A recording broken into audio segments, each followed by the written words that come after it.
నమస్కారం. ఈ వీడియోలో నోషనల్ ఇంక్రిమెంట్స్ను ఈఎస్ఆర్ నందు ఎలా ఎంటర్ చేయాలో తెలుసుకుందాం. అప్రెంటిస్ విధానంలో పనిచేసినటువంటి టీచర్లకు 2 నోషనల్ ఇంక్రిమెంట్లు అవార్డ్ చేయడం జరిగింది. సో సర్వీస్ ఈవెంట్స్ నందు చేంజ్ ఇన్ పేను సెలెక్ట్ చేసుకోవాలి. అందులో ఆల్రెడీ డేటా 19/7/2010 నందు FR22AA నోషనల్ ఇంక్రిమెంట్స్ డేటా పొందుపరచబడి ఉన్నాం. దాంట్లో ఏదైనా మార్పులు ఉన్నాయా లేదు డేటాని ఎలా ఎంటర్ చేయాలో తెలుసుకుందాం. చేంజ్ ఇన్ పే నందు ఎడిట్ క్లిక్ చేయాలి. Refer page number in scanned SR copy. Page నెంబర్ను సెలెక్ట్ చేసుకున్న తర్వాత ఎస్ఆర్ ఎంట్రీ డేట్ డిడిఓ గారు యొక్క డేట్ను ఇక్కడ ఎంటర్ చేయాలి. నేచర్ ఆఫ్ పే నందు FR26AA నోషనల్ ఇంక్రిమెంట్ అనబడేటటువంటి ఆప్షన్ సెలెక్ట్ చేసుకోవాలి. చేసుకున్న తర్వాత పిఆర్సీ టైప్ స్టేట్ సెలెక్ట్ చేసుకోవాలి. నోషనల్ ఇంక్రిమెంట్ ఇచ్చే నాటికి మీకు ఉన్నటువంటి పిఆర్సీ ఇయర్ను సెలెక్ట్ చేసుకోవాల్సి ఉంటుంది. 2005 సెలెక్ట్ చేసుకున్నాను. Pay scales 5470, 12385. కరెంట్ బేసిక్ 5470ను సెలెక్ట్ చేసుకుంటాను. Increment rate 135 rupees. New basic 5605 రూపాయలు. దీన్ని మనం మాన్యువల్గా ఎంటర్ చేయవచ్చు. Effect date 3/3/2010. 2006 డిఎస్సి ఉపాధ్యాయులకు ఎఫెక్ట్ డేట్ 3/3/2010గా నిర్ణయించడం జరిగింది కనుక ఇది ఎస్ఆర్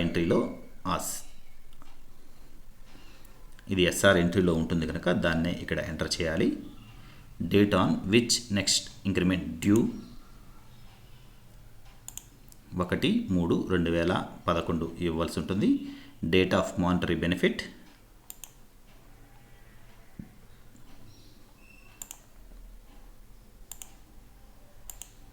3/3/2010 ఇవ్వాల్సి ఉంటుంది. ఎఫెక్ట్ డేటే డేట్ ఆఫ్ మానిటరీ బెనిఫిట్ కూడా సేమ్గా ఉంటాయి.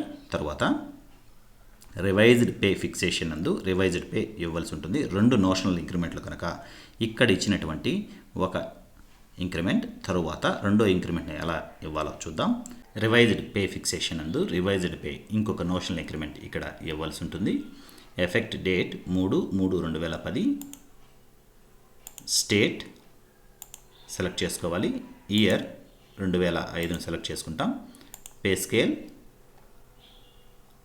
5470, 12385ను సెలెక్ట్ చేసుకోవాలి. న్యూ బేసిక్ పే 5605 తర్వాత నెక్స్ట్ ఇంక్రిమెంట్ అంటే 5750 రూపాయలను సెలెక్ట్ చేసుకోవాల్సి ఉంటుంది. ఇది మొదటి నోషనల్ ఇంక్రిమెంట్. తర్వాత ఇక్కడ ఇవ్వబడినటువంటి 5750 రూపాయలు రెండవ నోషనల్ ఇంక్రిమెంట్. రిమార్క్స్ నందు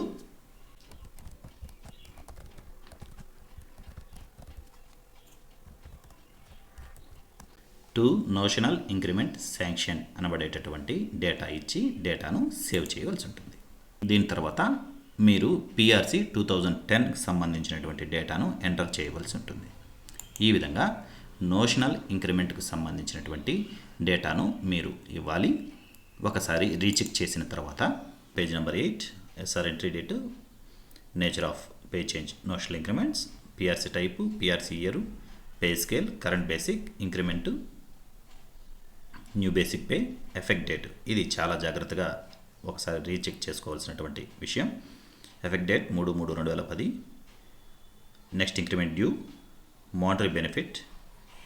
తర్వాత దీనికి అడిషనల్గా ఇంకొక నోషనల్ ఇంక్రిమెంట్ పైన ఒక నోషనల్ ఇంక్రిమెంట్ ఇచ్చాం. రెండో నోషనల్ ఇంక్రిమెంట్ ఇక్కడ ఇచ్చాం. 2 నోషనల్ ఇంక్రిమెంట్స్ శాంక్షన్ అని డేటా ఇచ్చి సేవ్ చేసాం. ఇందులో ఏదైనా మార్పు ఉంటే మళ్ళీ ఎడిట్ సింబల్ని క్లిక్ చేసి డేటాను ఇవ్వవచ్చు. ఈ విధంగా నోషనల్ ఇంక్రిమెంట్ను ఈఎస్ఆర్ నందు పొందుపరచవచ్చు. Thank you very much.